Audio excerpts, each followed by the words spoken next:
the black sheep of the royal family, tomorrow morning.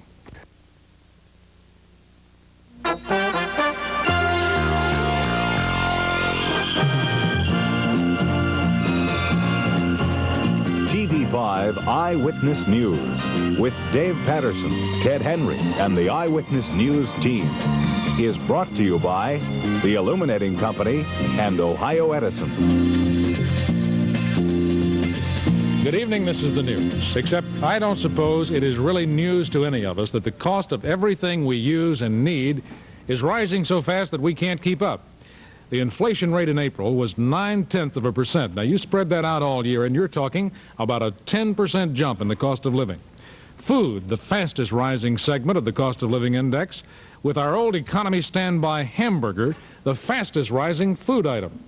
One of the reasons why demand continues to grow for ground beef is that it fits today's lifestyles.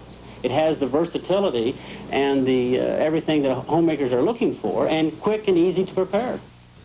So we eat smaller hamburgers and we hope for better days. You know, it may be a hopeless hope.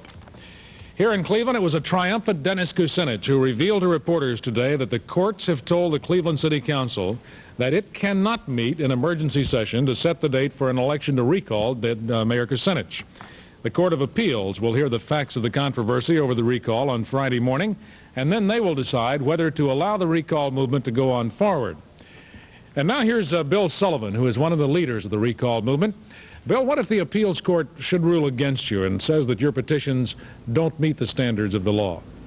Well, David, we would probably go back to Merce Cotner and ask her to recount under whatever regularities the judge would rule. So we're optimistic right now. We're checking the petitions every day here of the first batch and of the second batch, and we might have enough if it goes for those who have voted. So by saying that, I get the impression you think there is some possibility that might happen. Well, we never know what's going to happen.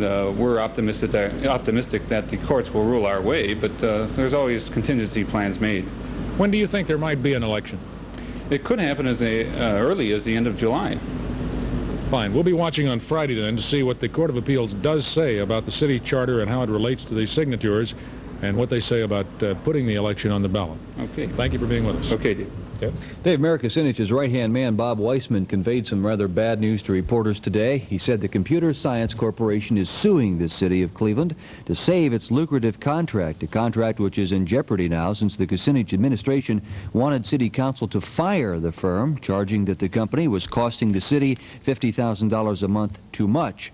The people representing the computer firm apparently feel they're the victims of a bad rap. There are a lot of tired, frustrated, and outraged people in Ohio tonight, tired of standing in those long, long lines waiting for license plate stickers on this, the last day to buy 77 tags. At the License Bureau Center downtown, many people were very upset when the doors were closed around 4:30, and those still outside were shut out. I've been since 11 o'clock. 11 o'clock this morning. Well, what happened? How come you didn't get in? They just shut it down about quarter to 5. They said that only the numbers from 30 numbers, 70 to 100 would get in. And after that, the numbers from 100 to 175 would have to come back tomorrow morning, be first in line. That's what they said. So you guys have no opportunity to get your tags today?